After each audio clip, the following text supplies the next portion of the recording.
Hi everyone, I'm Khai, co-founder and CFO of Fundnel.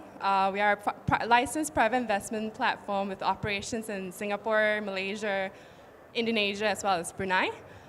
Without further ado, we'll let the panelists introduce themselves. Maybe Natalie?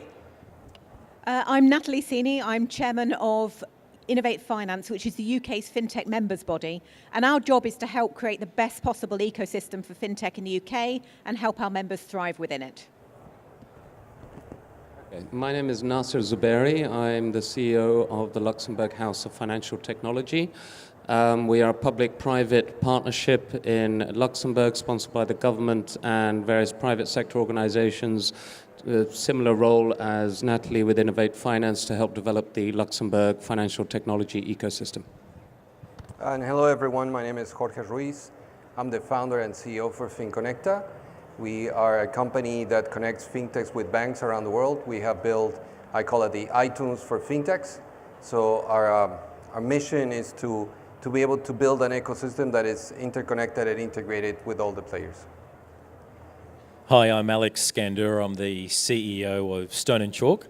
Stone & Chalk's a fintech innovation hub based in Sydney and Melbourne in Australia.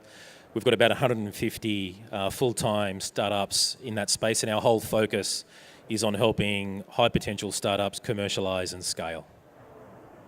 Okay, so today's topic, we are talking about global fintech ecosystem.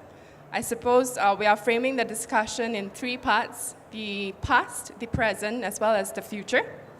The first topic that we are going to touch on.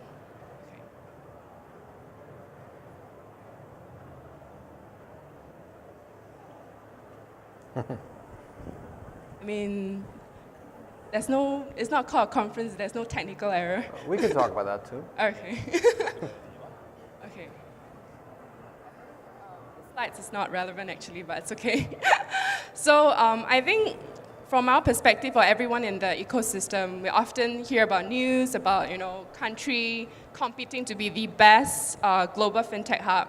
I mean, the quite recently cited one is probably like Singapore and London, being the racing to be the first or best global fintech hub. I mean, on this topic, it feels like every single ecosystem are always competing with one another. I mean, Natalie, so what do you think? Do you really think that we are always competing? Is there like a market share where someone is taking 30% of the pie, 20% of the pie, etc.? No, it's a really good question. And I think the key to the answer is this is not a zero-sum game. So we all know that within any ecosystem, it can be hard or easy to be a successful fintech. And I think the plus side of being able to say to your government, we've got to be really good for fintech and let's strive to be number one, is it helps that government create the right conditions. And you do need the right conditions, such as a right environment to attract talent, the conducive environment to attract capital, and a regulator who wants to go the extra mile. But it isn't a zero-sum game. So if you find competing ecosystems trying to be different at regulation and put up hurdles, we all lose. Because ultimately, fintechs will scale and thrive globally if they can find common patterns and common regulatory environments and move capital and move talent. Alex, do you have anything to add from Australia perspective? Yeah, I mean, I think what Natalie's saying is quite right, but talent is global and borderless, so is digital, and so is fintech. Yes, there's regulations and everything else, but ultimately, people want to go to the markets that are the easiest to work in, the easiest to live in, and have the highest likelihood of success. And that's why for a long time, Silicon Valley's attracted lots of entrepreneurs around the world, because they've had a lot of the conditions that have been conducive towards venture success. And so now that governments have recognised that fintech can be an answer to increasing competition in the financial services sector and more broadly increasing liquidity in their economies, naturally now they're starting to think about, well, what are the key things that fintechs need in order to succeed? I don't think at all it's a matter of competition. If you think about it, just in Asia alone, in about the next 10 to 20 years, there'll be another 1 billion people enter the working class. that's a massive opportunity set for growing the pie, as Natalie refers to. And so in order to fuel that increase and demand, the whole region needs the best of what's available from around the world to come here, to operate successfully, and to provide those solutions.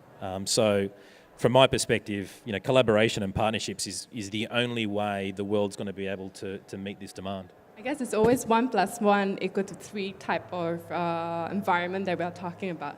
I guess from a lot of people just throw the word, fintech ecosystem quite a lot. But sometimes when I first got the topic of today's session, I always think, okay, what does fintech ecosystem actually mean? There are a lot, I tried to talk to a couple of people, and there are so many different factors that people often throw into it. So I guess I would try to narrow the discussion a little bit further. In a report by Deloitte, which has analyzed about 44 global fintech hubs around the region globally, they actually narrowed down to 4 key factors into what contributes to a success of a fintech ecosystem. And they are talent, capital, demand. The last would be policy and regulations. And talent's an interesting one because, I run my own company, and talent is always the number one key challenge that a lot of founders I spoke to, including myself, face wherever they go. Whether is it in the country they're operating or whether they're expanding. So on this hunt for talent, just want, I guess, people in the audience to actually learn from each other, from your expertise in the various ecosystem that we come from. What are some of the solutions that you see, or what are some of the initiatives that have been done to actually solve or help elevate these key issues, challenge that startup face? I'll try to pronounce Jorge. Don't worry about it. You want me to start? Yeah. Yeah, I think obviously ecosystems are extremely important when you're thinking about the hubs, as you said. Australia is a great hub where you can find many good fintech solutions. Singapore is another one. But then you also have to think, how can all those fintechs can gain scale? Because I think at the end, what you were saying as well, the idea on a fintech is how can they transcend from where they are starting, whether that is in Colombia, it's in Korea, wherever they may be, they want to gain scale. And I think the most important piece to that is how can we build an ecosystem that can really gain scale. That's why what we were able to do is to try to find a way that it's easy to integrate with financial institutions and with fintechs, where you have some sort of standardized way of integrating. Integration, I think, is key. And what we have to find and try to build is ecosystem that can supply some sort of standardization and integration and interconnectivity amongst the different players. Got it. So, Natalie? I think you're absolutely right to identify talent as one of the big issues. Certainly, I suspect every ecosystem will say it's the single biggest issue facing them. Certainly, companies in the UK will all say it's the single biggest issue. I think for too long, what we've all done is competed for the same pool of global talent, and I don't know any market that will say they've got enough. What we're trying to do more of in the UK now is think about how we grow our own. And whether or not you like Brexit, and I will not declare my own views, one of the things it has done in the UK is focus more attention on growing talent. And you can see from some statistics just how much opportunity there is. Women in FinTech is a good example. The UK, 29% of FinTech employees are women. That means there are an awful lot of women not coming into FinTech who should. There are not enough people studying STEM subjects at school. There's not enough helping people who are in work to think about retraining. So there's an awful lot of opportunity there that we're now turning our mind to think about how we can get more people into FinTech and grow that global talent pool. Nasir, any things to share from Luxembourg perspective? Yeah, sure. I think looking at it from two hats. One is I've built quite a few fintech companies, and what I found interesting about the dynamic, although the media does tend to love and publicize a lot of these sort of disruptors, the people that have come in at the age of 20-something with no prior banking experience and have succeeded, those are 1 in a million type firms. generally speaking, what you see in FinTech is that the average age of successful founders, people that build good companies, tends to be 45 plus, and in majority of cases have had banking experience. What we found I used to run FinLeap in Berlin, which was like a company builder factory for FinTech firms, was that it's always a case of mixing the talent. So you need the banking talent and the knowledge and know-how. I mean, you can't build a RegTech company that easily dealing with compliance unless you actually know what compliance is, right? But mixing that with young energy and dynamicism from another sector of entrepreneurial kind of mindset, young people. So the talent pool has to basically have all of these sort of elements in it, the dynamics as well as the banking experience, which you obviously see in places like London, which you see in places like Luxembourg, where you have a long traditional, and Singapore obviously, long tradition and sturdy banking sector. And then the issue is about getting the mix and talent right. So we spend a lot of time in our center working on education programs, more around skills than around knowledge, because I guess my hypothesis is that knowledge is actually relatively easy to acquire. Skills are something which are a bit tricky, and I think the skills development is critical. But likewise, you know, with an international center as Luxembourg, London, Singapore is, you tend to have quite a dynamic, fluid talent flow anyway. And I think what we see in Luxembourg is, given that we have, you know, the largest banking sector in 6 months' time in the EU, the talent is flowing in because they're seeing opportunity to be able to work with financial institutions in FinTech and service them and sell to them, etc. So it's fairly fluid within the EU. I don't know how easy, and I couldn't comment how easy it is outside the EU, but in the EU it seems to be fairly fluid. Alex, do you have anything to add, or? No, I think that summed it up. Well, I believe out of the 4 key factors, talent, we just addressed them. The second that I would like to touch on is on policy and regulations. I guess regulatory and policy are quite incompatible across all the region, country-specific, sometimes state-specific differences. We often see that. From a company that's expanding, for any company that's expanding across region, into your region they're operating in, would you mind sharing how would you recommend for people to tackle regulatory challenges in the various ecosystem? Maybe, Alex, do you want to add on this? Yeah, sure. So ASIC is like our FCA in Australia, and they, like a few other regulators, have been putting partnerships in place with other global regulators, around the world, in terms of creating partnerships that will help increase learning, share best practice, and in some cases trying to develop a global licensing regime that makes it easier for firms to go between jurisdictions. So if you have certain licenses in the UK, for example, then to a certain limitation, those licenses still hold true in Australia, whilst you then actually go through the full process.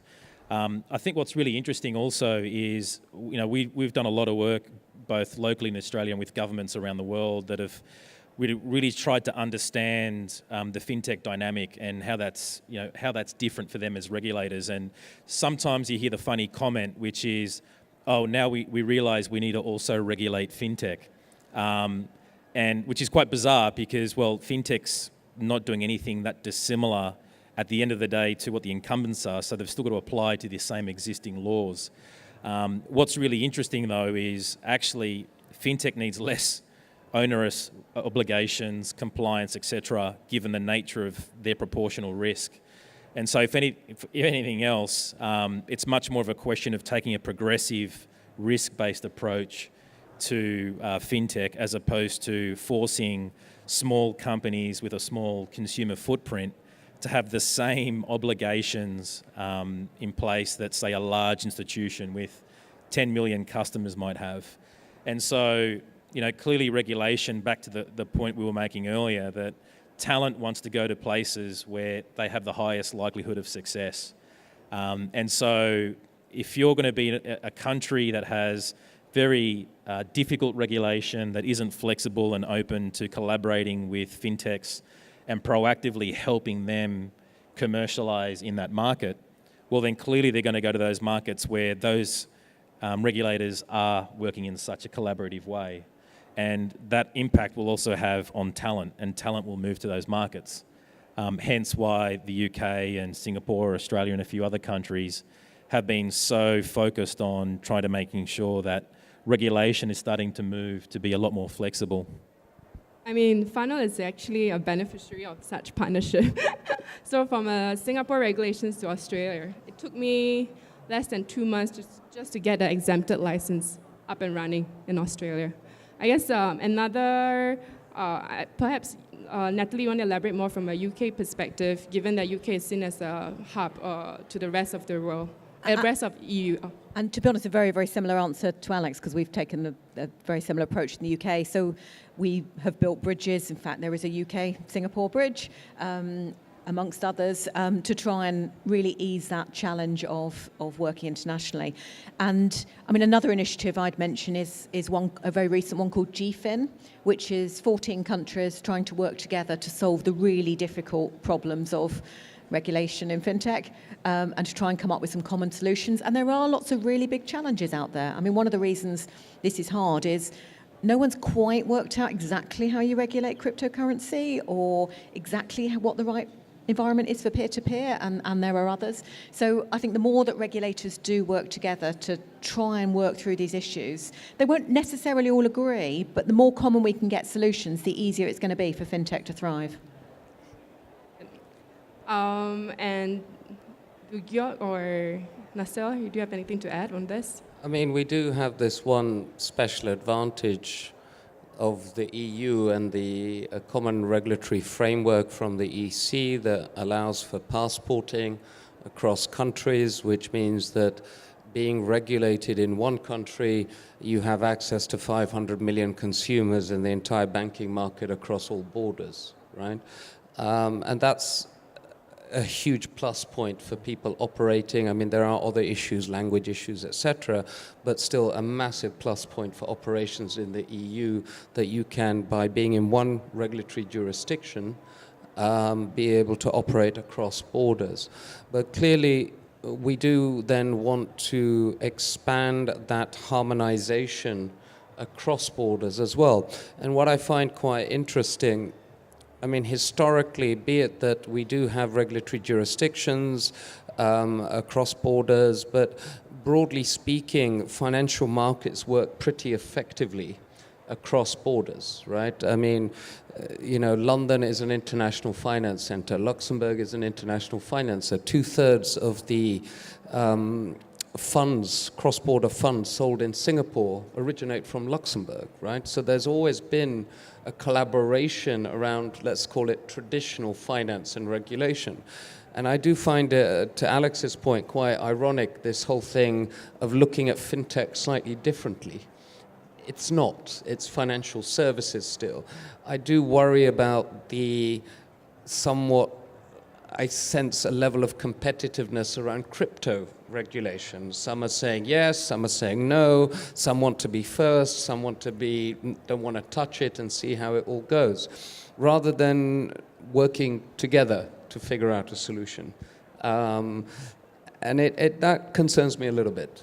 I think harmony and access across markets is critical for financial services, let alone fintech.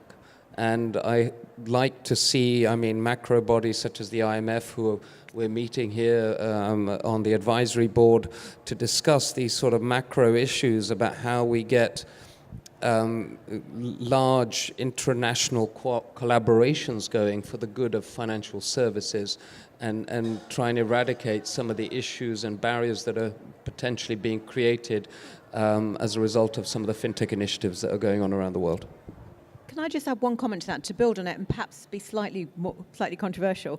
I think what's good about what's happened in some regulation in fintech, though, is we haven't waited till everyone agrees. And one of the issues in fintech is there are emerging business models, and actually you don't always know the answer until you've tried it.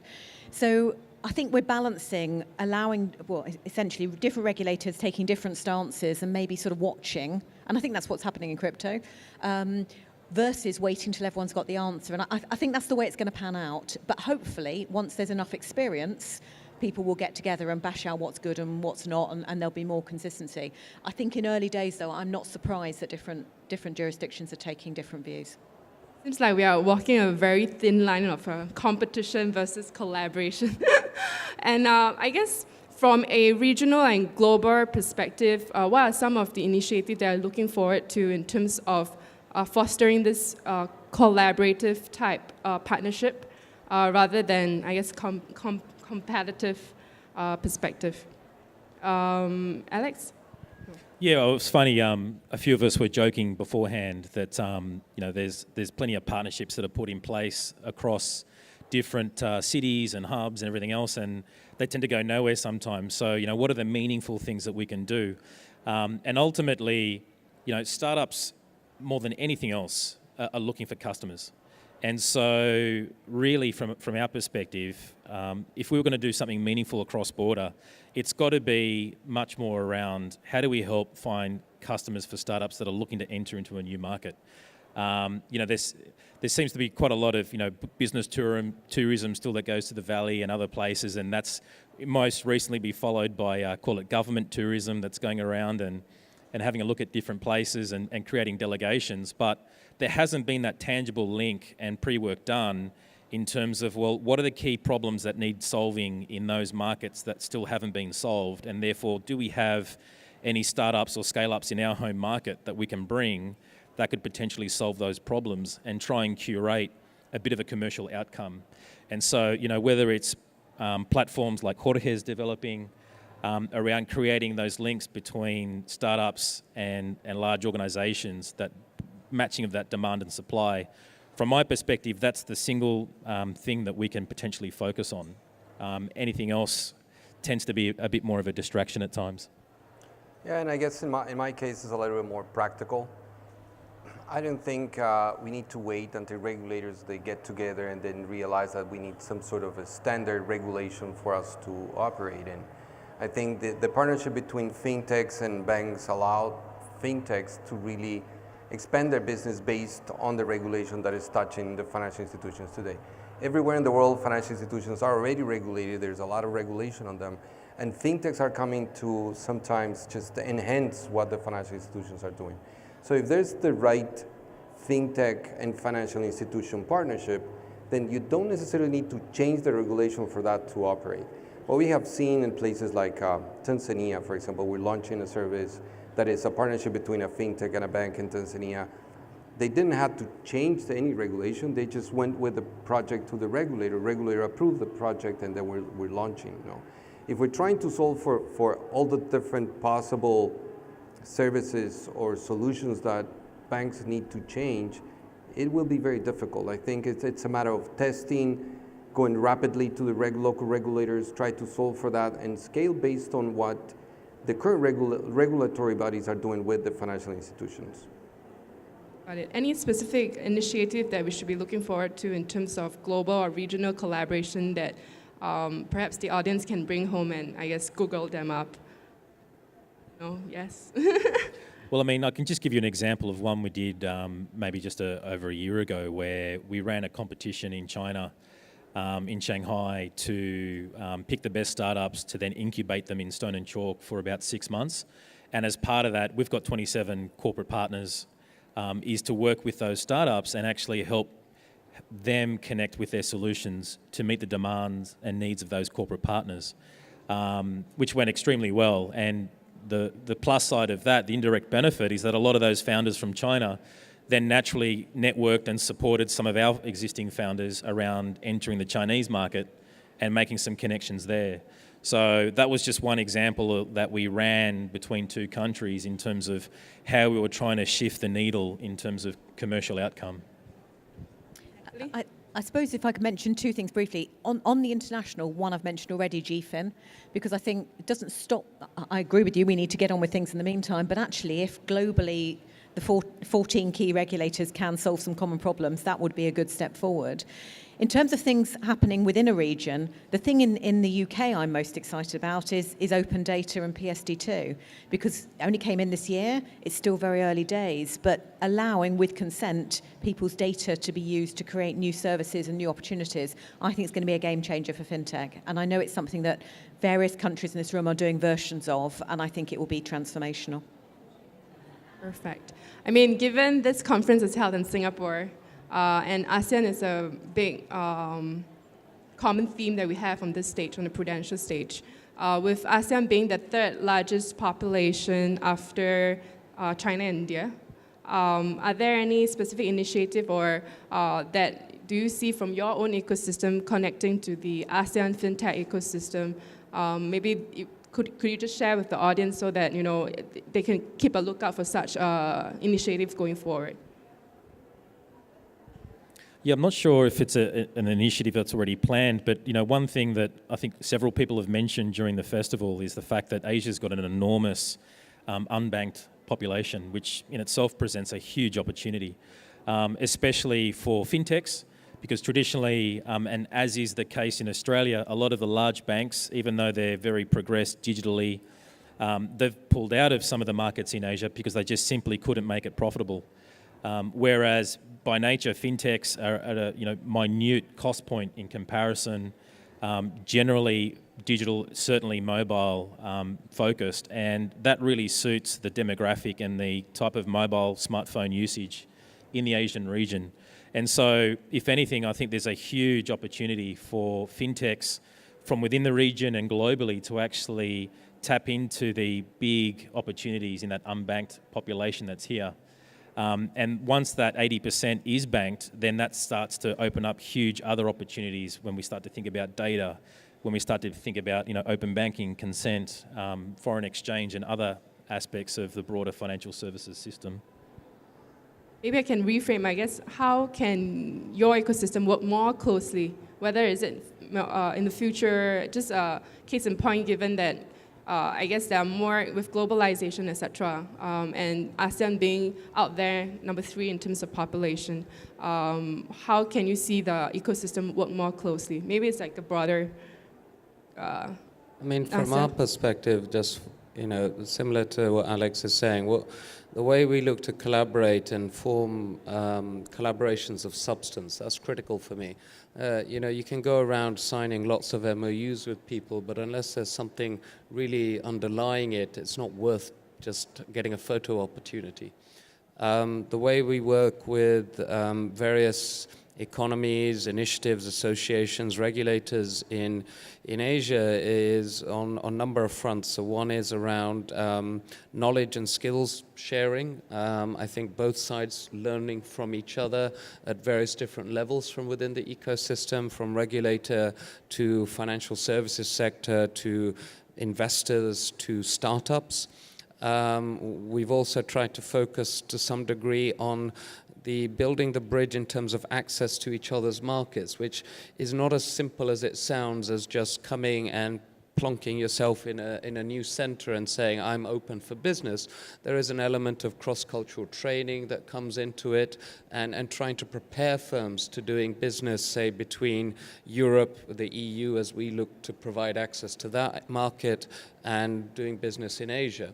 But then it's about the direct connectivity for fintech firms with solutions that financial institutions want to be able to basically help develop those opportunities on both sides. So firms from our ecosystem, and when I say our ecosystem, I mean we have the firms we have in Luxembourg, but I look at it with a grey sort of fuzzy border because I look at it as firms in the EU coming over to Asia, doing business here, and providing them with the right connectivity and access through the collaborations we have, be it in Singapore, Hong Kong, or wherever it may be, and likewise the other way around, to be able to connect firms coming from Singapore into Luxembourg or via Luxembourg, connecting them with the right collaborators and partners in Luxembourg and beyond, Brussels, Frankfurt, Amsterdam. As I said, that the value add of the EU jurisdictional element, where what I find particularly is that the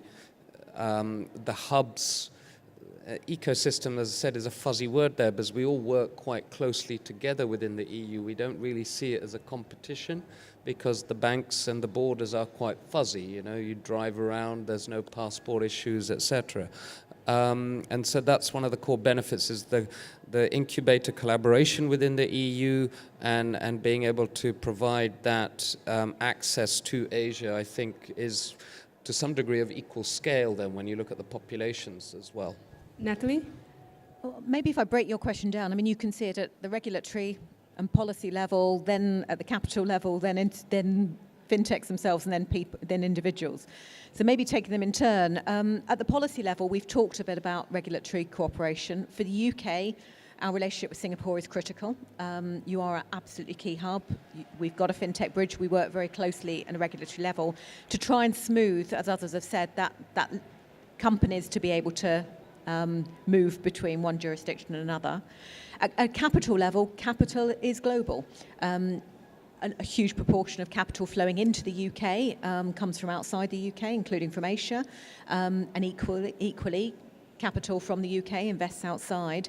And at a fintech level, we see an awful lot of businesses coming into the UK who started in Asia or the United States or Europe. And we also see fintechs in the UK who want to work or partner with fintechs in Asia or come and trade in Asia.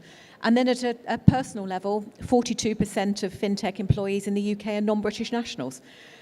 So I think the cooperation has to work at all of those levels. I think with the UK it currently does, and it's something we want to build on even more. Thanks, Natalie. I mean, now we will move the questions to the floor. If you guys have any questions, do submit them via Pigeonhole. So let me see whether there's any questions submitted already. SingX, as in... Okay. Problem is these lights are too bright. Yes. We can't see anything. It's okay. I mean, we can definitely... Maybe I can jump in on this conversation about MOUs, integration, connectivity among the regions. I think we are at a point, because obviously we now live in a very digital era, right? So I think we need to stop thinking about regions and how can regions connect, and we should think about a global marketplace. And when we think about what happened before FinTech, which is sort of like what Apple did with iTunes, we never thought, where is this app coming from, right? You just download that app from your app store to your phone. You don't even know where it's coming from, where it was developed. That's how we see the FinTech space as FinConecta. We see it that FinTechs will come from anywhere in the world and will supply services to financial institutions anywhere in the world. We don't need MOUs for that. MOUs are great on terms of regulations, and that's going to help for sure. But when we're thinking about a really borderless relationship between financial institutions and fintechs, we kind of have to stop thinking about this region conversation and think more globally. You know? And on the things that have happened in our own marketplace, last year when we were here at the FinTech Festival, we did an integration on stage, a fintech from Bolivia, country where I'm from, to UOB. And we did the integration on stage in 2 hours. You know? And then today we have solutions from Dominican Republic selling into Tanzania. We have companies in Singapore selling in Honduras, right? And all of that is happening because there is a digital marketplace that is allowing this to happen. So I think we need to jump that conversation of when we think of Asia doing business with Europe. It's already a global marketplace, so we should probably think it that way. I disagree with that, because there are barriers to enter any market, unfortunately, still. And I think part of why we exist, and I don't know, but maybe you can claim the same, is to make that process as easy as possible, because it isn't just about being on an app store. It's not that straightforward and simple. And some of those are unfortunate and unnecessary barriers. I mean, bank procurement processes are still very poor.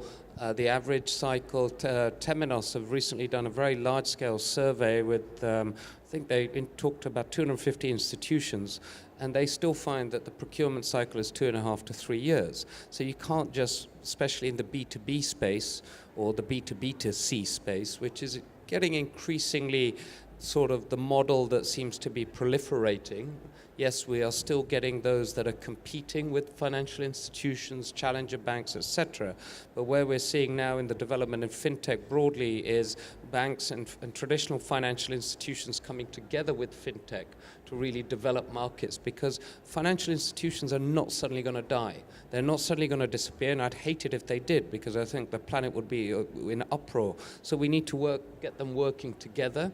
And there are problems that they have, and those problems are not going to be solved overnight by just having an app store where they can pick up a solution, because there's a little bit more depth to that. There's due diligence, there's regulatory issues, there's technology integration issues. They are all individualized. So we still need a lot to overcome in those areas.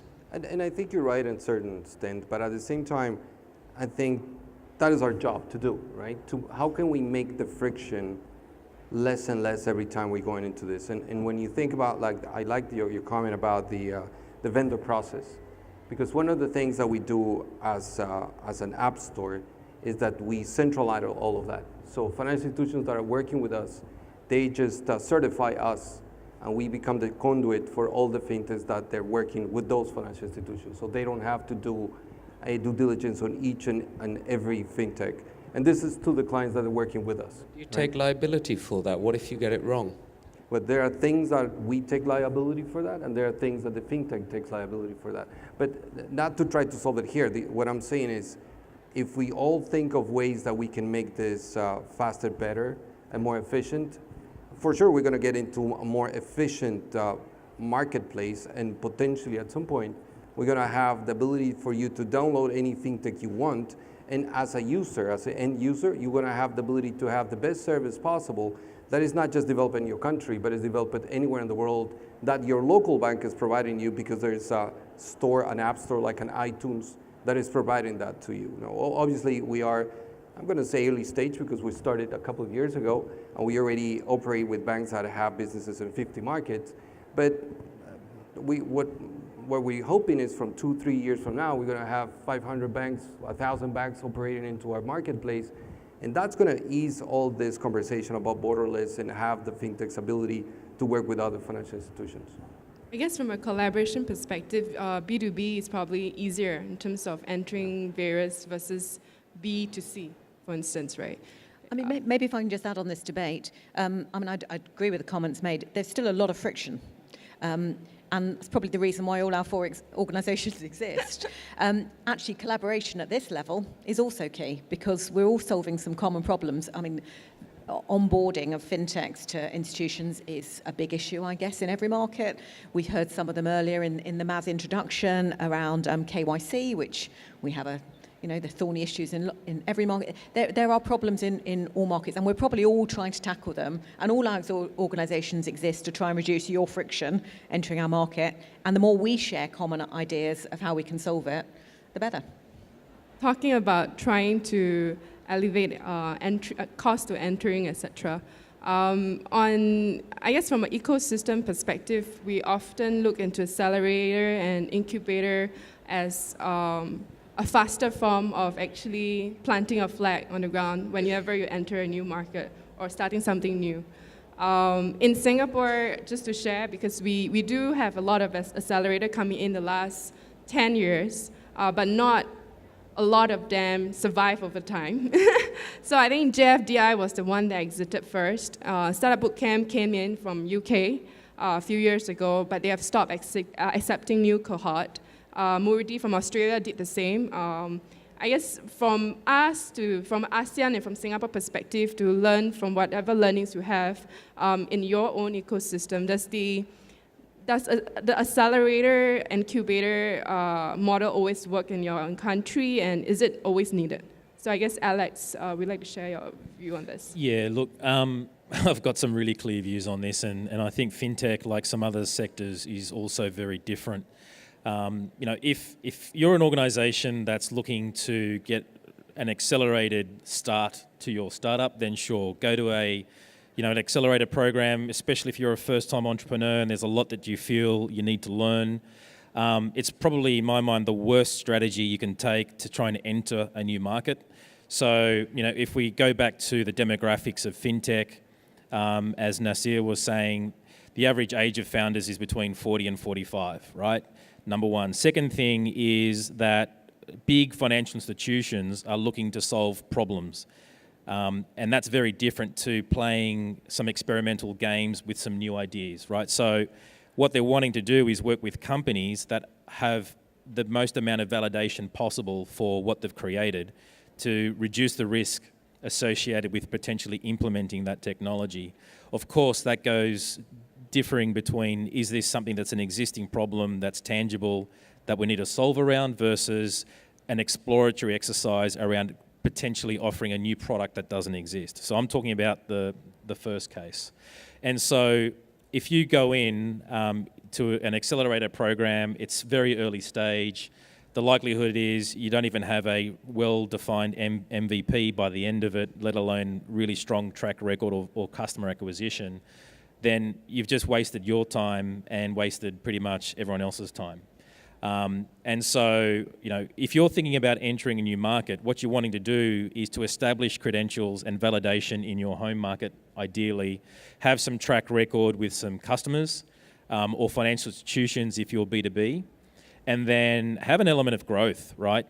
The best validation for either an investor or a customer in a market that you're not currently present in is track record in the market you are present in. So that's got to be your number one focus, is establish yourself locally, show some track record of success, build your balance sheet so that you can actually have the capital that you need to invest into that business development when you go into a new market, right? Because it's going to cost a lot of time and a lot of money to build what you need in terms of a network and contacts before you even actually get a sale in that new market. And I think the old model of accelerators might work in some areas of that potentially makes sense, but increasingly, if you look at even where we've got to now with the efforts made around reducing regulation or smarter regulation around FinTech, there's a lot of work to be done, and it's a much longer runway to get to commercialization. And so the approach that we've been taking for about the last 2 years is actually flipping the process. We call it accelerated commercialization. And that's first starting with an understanding from the buyer, so usually the corporate, which is defining the problems to solve, being very, very clear on what is the real business problem that needs solving, trying to identify the right startups to potentially solve those problems, and ideally they're scale-ups, not startups, and then working with those institutions and their teams to then maximize the likelihood of a commercial outcome at the end of a process. And what we've found is by doing it that way, we've had a much, much higher rate of commercial success as a result, as opposed to, finding the best startups you can, dressing them up, and then hopefully finding some investors before they run out of cash. Yeah, I can't agree more with Alex. I mean, the traditional accelerator program model is somewhat flawed, which is why a lot of these are becoming much more silent today. And a big problem, key problems, was the one that Alex is talking about, which is actually those that are corporate sponsored quite often.